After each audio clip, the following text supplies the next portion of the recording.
Bien, Gilles va nous parler d'un film dont on était à ça de le voir dans les salles. C'est le Kiki l'a pas fait. Effectivement, régulièrement je vous parle de films qui étaient censés se faire et qui pour raison X ou Y ne se sont pas faits.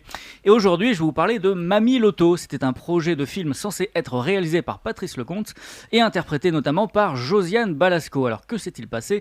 Pour le comprendre, je vous invite à un léger petit voyage dans le temps. Le 26 décembre 2014, la France entière apprend avec effroi le décès d'Yvette Berthe, dite Mamie Loto, à l'âge de 76 ans. 2 mois auparavant, cette pauvre femme avait été condamné par la justice à 6 mois de prison avec sursis et au versement de près de 120 000 € au fisc. Son crime, entre guillemets, avoir organisé des lotos dans sa région du Pas-de-Calais, récolté plus de 400 000 € et ne jamais avoir payé d'impôt sur le revenu. Sauf que la quasi-totalité des gains ont été reversés à diverses associations œuvrant principalement pour l'enfance. Bref, une bien triste histoire qui passionne l'auteur Michel Lévian.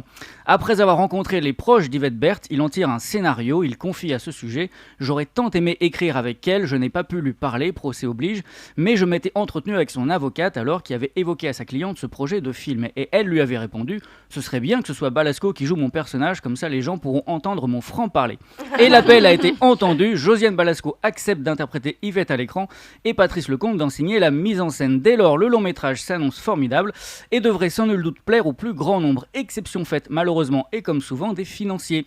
La raison, le genre auquel Mamie Loto se rattache, en l'occurrence le drame, ne serait guère selon eux à la mode. Une aberration totale.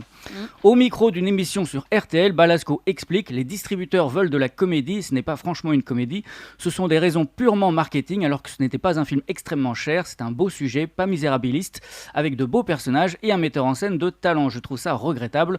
On se retrouve devant un fait accompli contre lequel on ne peut rien. Et Patrice Lecomte d'ajouter pour conclure: c'est toujours une déception, mais il faut passer à autre chose. Fin de l'histoire.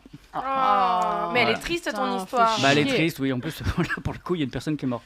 Mais bon, Ça le fait rire. On rigole. Non, mais